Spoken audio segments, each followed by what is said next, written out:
just kind of briefly address kind of the grievance that was filed yesterday? Sure. You don't have to go into the big details. You did. Well, and I can't remember all of them, so I had to write them down. Okay, No, that's so fine, I'm gonna read them to you.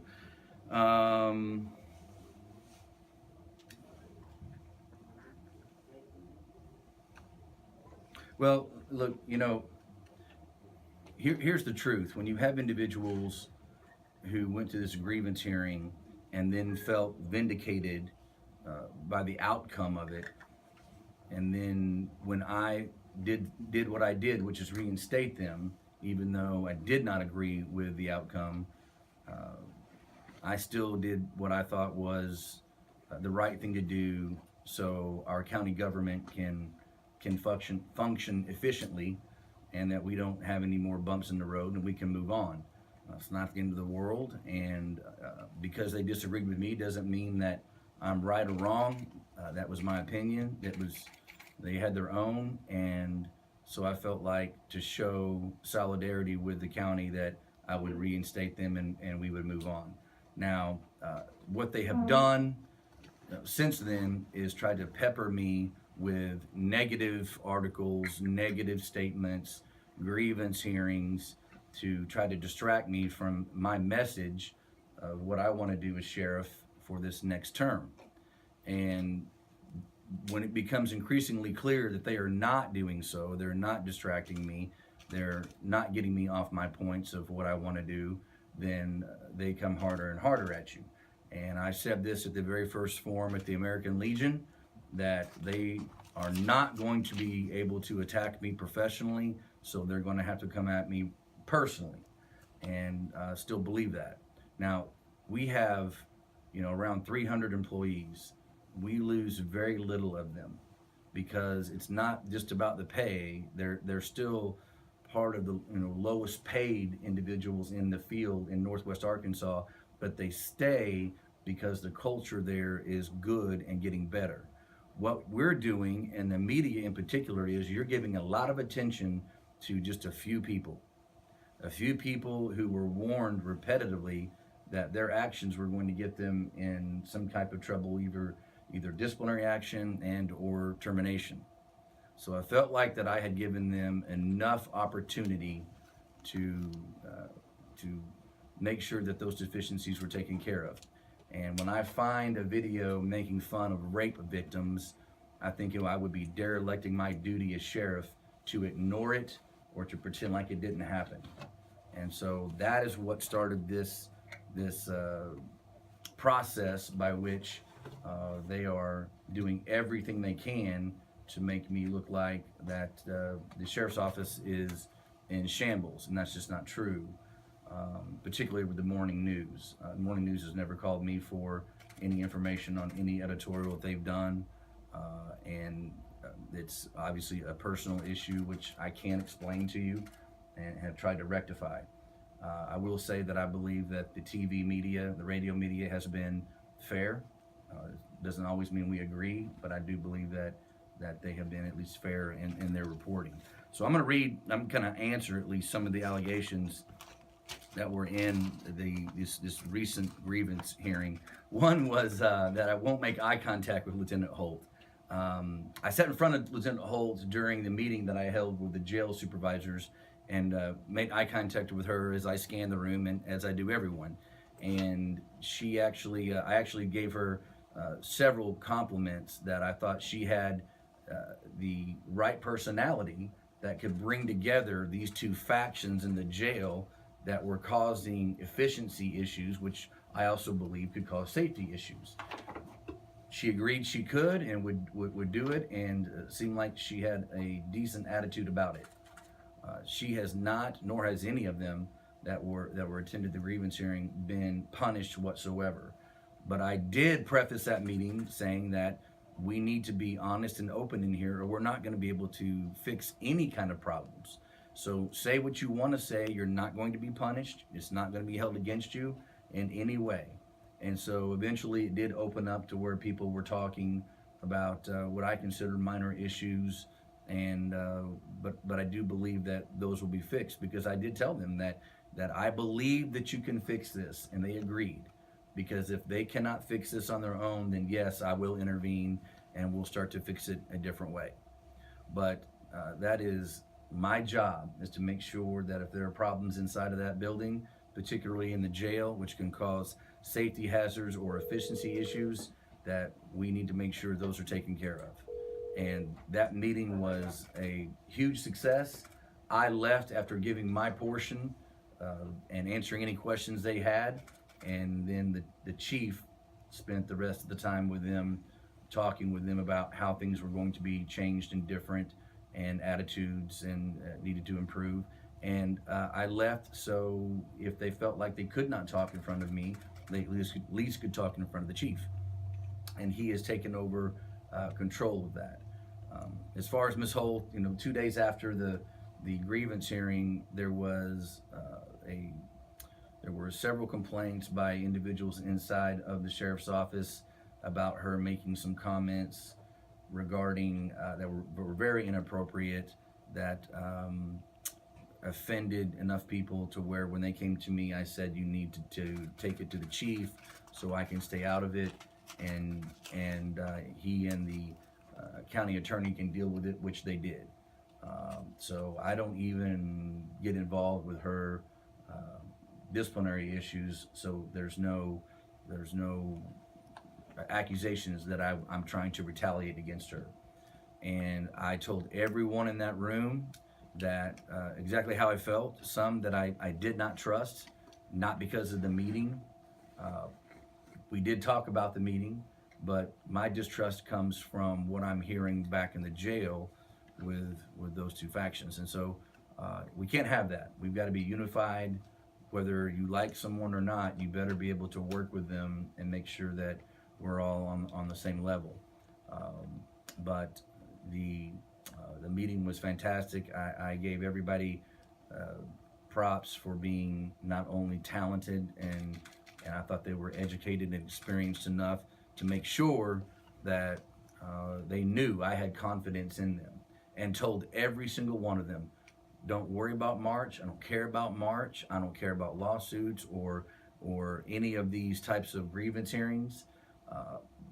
That's just a way to try to get me to back off of them completely. And I am the sheriff of Benton County, and when I think that there are problems that I need to intercede in, I'm going to do so. And I believe that meeting absolutely will help us move forward in a unified manner. And I can't think of anybody that left the meeting when I asked if there are any questions or anybody offended. Nobody raises their hands. And so I leave. But like I said, I told them there's a lot of talent in the room. I don't want you to leave. I don't want you to quit. I don't want you to be fired. I want you to be here. And it doesn't matter about March. As far as I'm concerned, whatever happens, if I'm here, you're here. If I'm not here, I hope that the next sheriff keeps you, because there are a lot of good people in that jail. So I don't hold any grudges against those individuals. Captain Gwill and I get along great and have communicated even better since that hearing. So a lot of things were not just all doom and gloom. There were a lot of great things that came out of not just that hearing, but the meeting that I had called. The other ones that were listed in the grievance hearing was that I had removed a supervisor that was underneath or being supervised by Lieutenant Holt, and that's not true. I did take a female sergeant who's 9 months pregnant and had her baby yesterday out of a situation where she felt like she was being retaliated against. Lieutenant Holt was not her immediate supervisor. Captain Gwill is. And so what I felt like was the right thing to do was to alleviate some of the pressure between them. She can report to me, and her job duties were where that was just fine, and it relieved some pressure between that individual and the employees. Now, she was gonna have a baby in 2 days anyway. They were going to induce her, but what I was really worried about was some type of stress or drama back there may cause her some kind of physical or problems having her baby, and I sure did not want that to happen. And so for 2 days she was underneath my command, and she was not underneath Lieutenant Holt's command. Unprofessional behavior, I'm not quite sure what she's talking about. I would consider being paid in uniform, making fun of rape victims, not so professional. I have made light of some of the things that, the petty things that they were calling my wife, because to be quite honest with you, it is a little funny.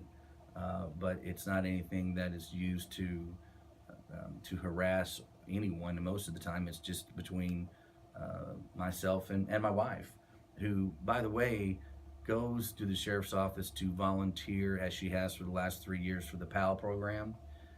She'll do everything from helping serve trays to clean to listen to individuals who are frustrated and just need somebody to talk to. She's well received in that jail, maybe besides 2 or 3 that were in that grievance hearing. But she also is my ride. As many of you know, I had a seizure, and I want to make sure that I haven't had one since, and will be cleared next month. But I want to make sure that that doesn't happen and innocent lives aren't put at danger. And so the new medication that I was put on has been fantastic, and I've had not had one since.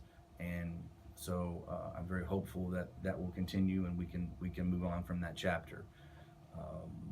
The other, let's see.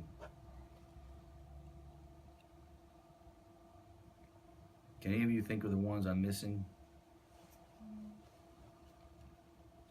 When they were in the gym, it said like January 5th they were in the gym, and you told them that they couldn't work out during work hours, and then the next day you put it back into place, the policy.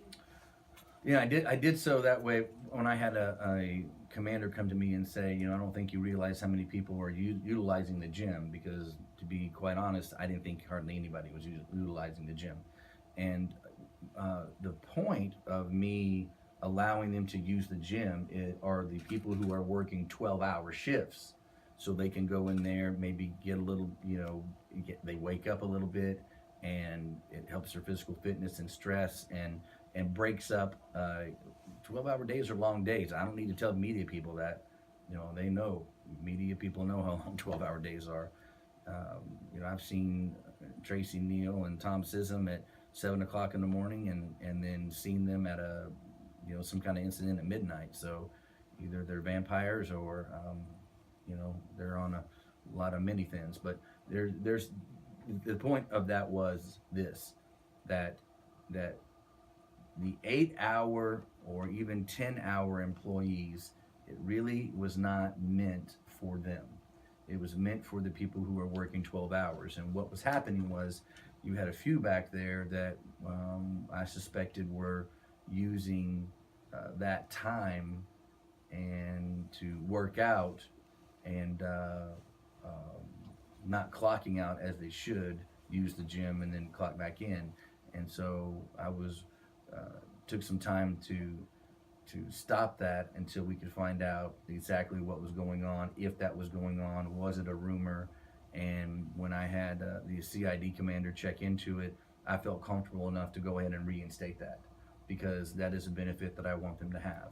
And so there was, you know, all the employees, it was maybe a day and a half to where I wanted some time to reevaluate that.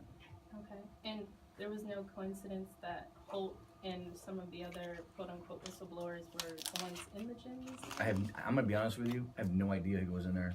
That is you can't get any further from my office, and I'm gonna tell you straight up, I'm not gonna walk down there to the gym to see who's working out. They can choose to do that or not. The information that why I had it was received from people who were upset that they felt like it was being abused. Now, after the information I received, it was more of a he said, she said, and I don't like those. So I went ahead and reinstated that privilege to be able to go into the gym, and I want them to not only stay in shape, but I also want them to be able to burn off some steam. And 12 hours is a long time. You know, you'd be surprised how working out for a little bit can wake you up. So And you said the grievance is basically like politically motivated? it absolutely is. I mean, like I said, you've got the lawyer for the previous sheriff. He was his campaign manager for 10 years, and he, I have no doubt, is pushing this issue and trying to, you will see more and more of these as the campaign comes closer and closer to an end, to try to dupe the public into believing that the sheriff's office is in shambles, when in fact you cannot refute the numbers at the sheriff's office. The stats are what they are. We keep triple the amount of people than any other agency close to our side. We come in under budget. We provide services not that other entities cannot provide, such as now we are teaming up with the VFW, the Veteran of Foreign Wars, to help move furniture into their house because they simply cannot do so. And we do that with inmate labor. We've doubled that program and saved the county hundreds of thousands of dollars for removing debris after ice storms, to cutting trees near power lines, to mowing yards for individuals that are handicapped and cannot do so. So we do a tremendous amount of work and save the county a tremendous amount of money by doing so. And we've made leaps and bounds, quantum leaps and bounds, since I became sheriff. And as we were talking about yesterday, a few of us, that if there is a different sheriff that comes in, my worry is we're going to take a quantum leap backwards. And you're not going to catch me saying that I haven't made mistakes or that I don't make mistakes. I am human, but what I try to do is make sure that you learn from those, so it's something positive you can use in the future. Even the individuals that were involved in that grievance hearing I believe, are good people. And I believe that given time, this will be nothing but a distant memory, and that we can get back to doing what we do best, and that is being the most efficient sheriff's office in the state. Okay. And like in the grievance, it says that like there's a hostile work environment, employees are scared of retaliation, and it's kind of like split into two. Is there any truth behind that, or? I have no idea what they're talking about. We had the pastors come in and feed them. I worked with them to feed them a couple of meals so every shift could get them. I very rarely say no to training, as long as it's something that is useful to the department. There is the individuals who attended that grievance hearing are some really great employees. I don't think that I am almost positive I have not disciplined any of them since that period of time, and truly hope that we can just move past it, because in my mind it's very petty. It was something small that was taken care of, and we could have easily moved past, that was blown up into a bigger issue. And again, you're talking about out of 300 employees, 4, maybe 5. And so it's not fair to paint a picture of that sheriff's office, which is one of the best ran and most efficient sheriff's office in the state, based off of these individuals coming to file grievances. I know Kevin Harrison, who makes no bones about being a Sean Holloway supporter, has filed ethics complaints from everything from we don't have enough toilet paper to just silly things that I can't even remember. But the bottom line is that the tactic that they're using is an old one, and it can be effective, which is distracting the individual from his message. You'll see that they're not trying to get their message out. They're trying to attack me on a personal level. And so that is something that I will not reciprocate with. I mean, I'm not, I don't have anything but good things to say about each and every one of my opponents, which I did so in my opening remarks at the American Legion. I made sure to acknowledge them in a good light as good individuals before I gave any kind of information about what I wanted to do to carry on in the future. So you're not gonna catch me or trip me up trying to say bad things about my opponents. I am focused on the future of Benton County, my message, what I want to do, and truly that should be everyone's goal if you're running for office. I have no interest in any of their backgrounds that would cause them to not be a good sheriff. That can be something that either the media or the public can play or mess around with, but not me. Okay, and it also said that you had like a list of people that you were thinking about terminating after the March election, and that you didn't care because you wouldn't have to answer to anybody. What's your comment on that? No, I answer to the public, and I think it would be Bush League for me to be reelected and then the next day fire everyone who was involved in that hearing. Like I told them and tried to reassure them in that meeting that you are all safe. As long as you're doing your job, not only are you safe, I want you here. I've invested in you. I think that this is ticky-tacky stuff that we can move on and one day laugh about. I think it's that silly.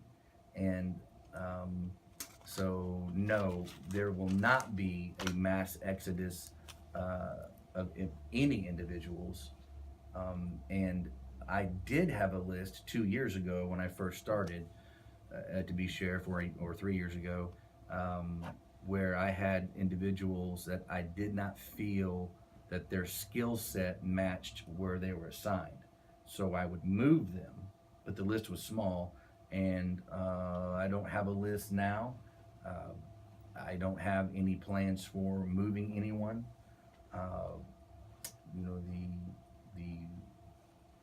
I guess the only thing I can say to that is the only changes are that I'm looking at a national testing site to where we can make our hiring process more efficient.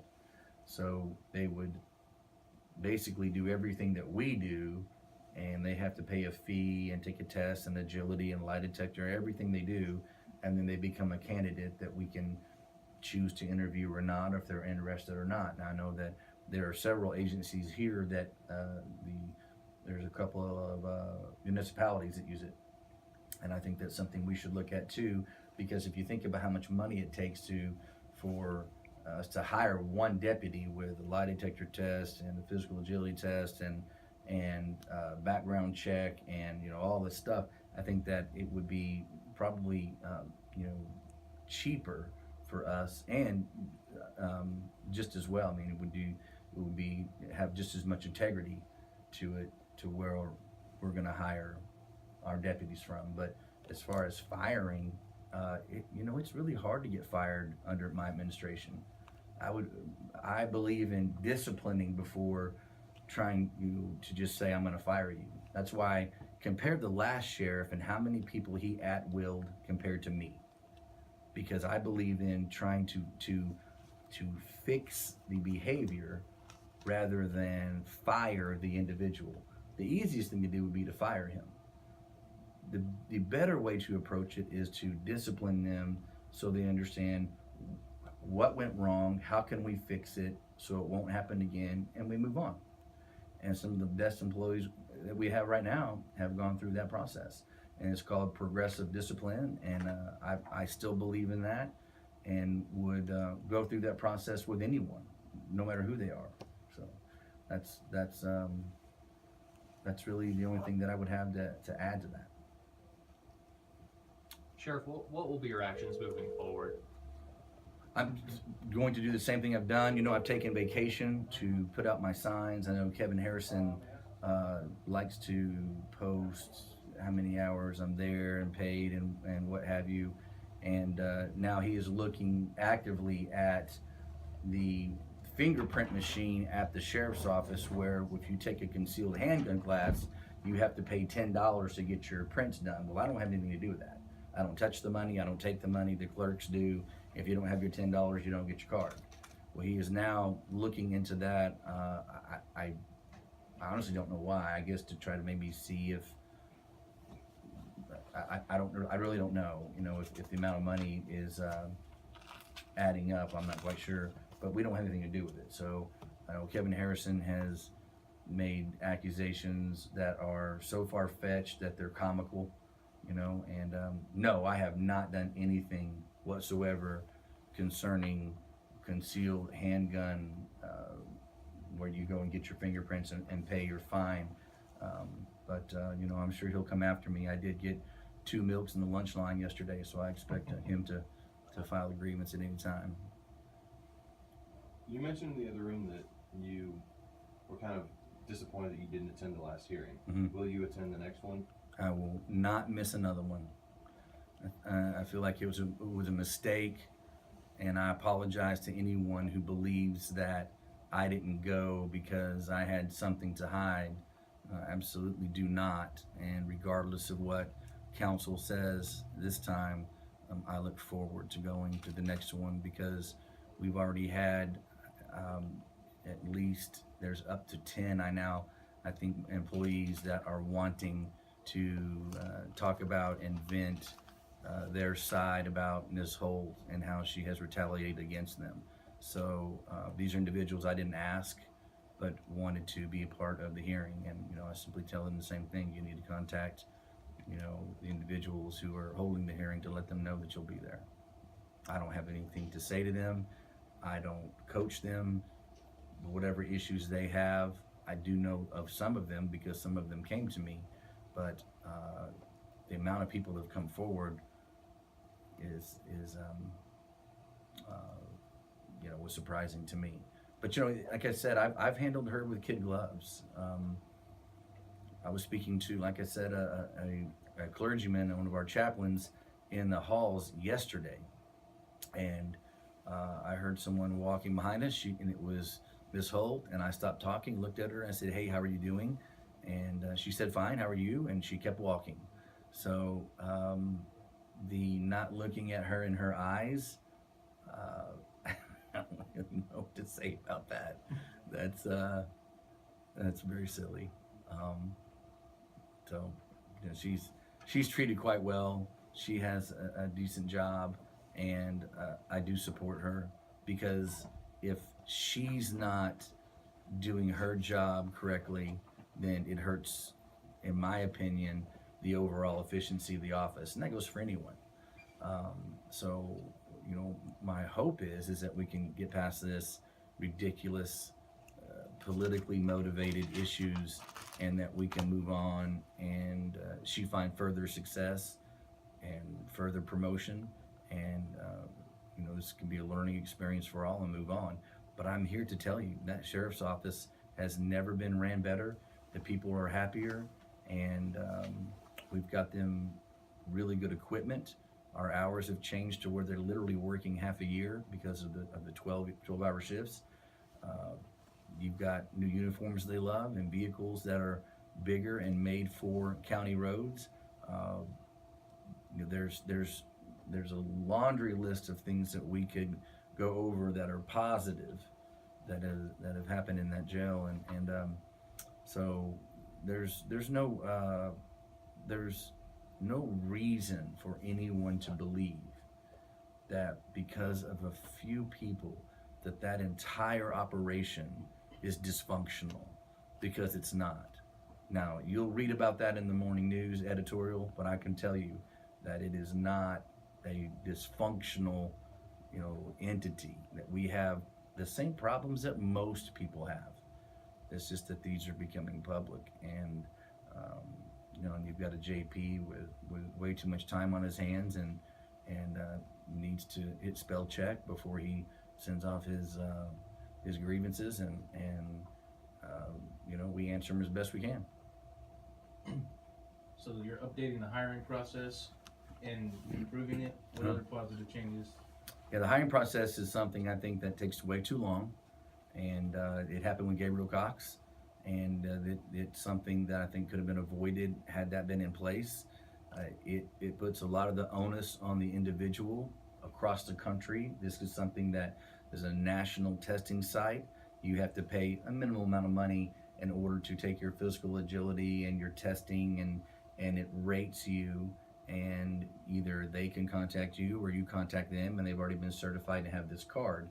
And so the work has really been done for you. And I can tell you that it takes at least 3 detectives, and then you've got also jail personnel involved, to make sure that the individuals that we are attempting to hire are individuals that, you know, that meet the specs that we want, and the kind of person that can handle the job. I mean, you have a lot of people who apply for a job at the sheriff's office, and they get into that jail, and they're there about 24 hours and said, that I've had enough. It's not for me. So this is one of those things that can filter through those kinds of individuals, so they know exactly what they're getting into. But again, that jail for the 3rd year in a row set the standard for the state. It's clean, the inmates behave, and we've got professional people back there working. We've got 2 hot meals back there that didn't cost us an extra dime.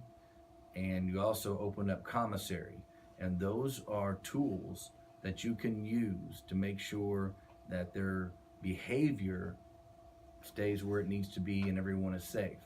Those are behavior modification tools. If you attack a guard or an inmate, you lose those privileges, and they don't like that.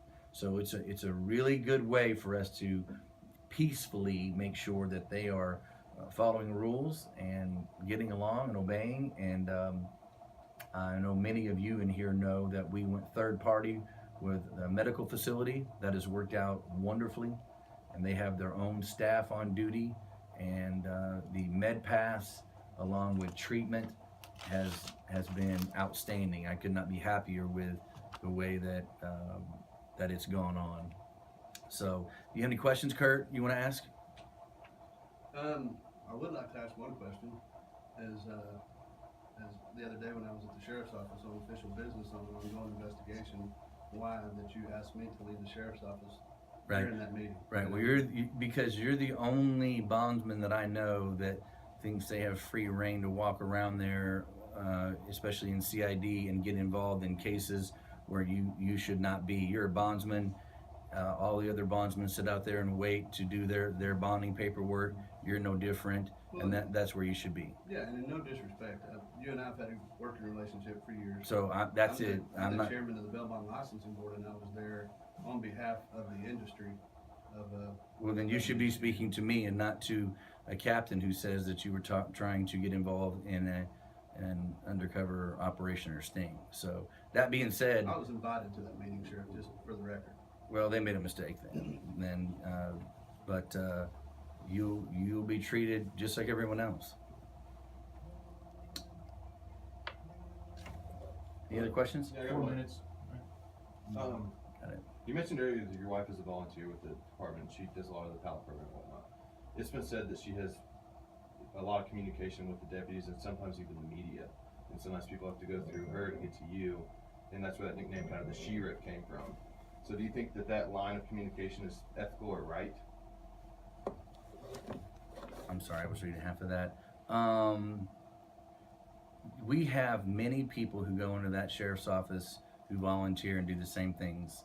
The only difference is that she's my wife, and that is a target for some people. I have no idea why, because what she does is all positive.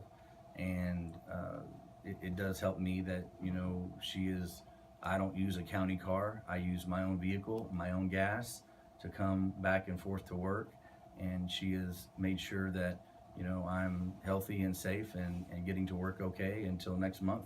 And when I'm cleared and we move on. So to attack my wife, who has done nothing but provide goodwill and services up there, is Bush League.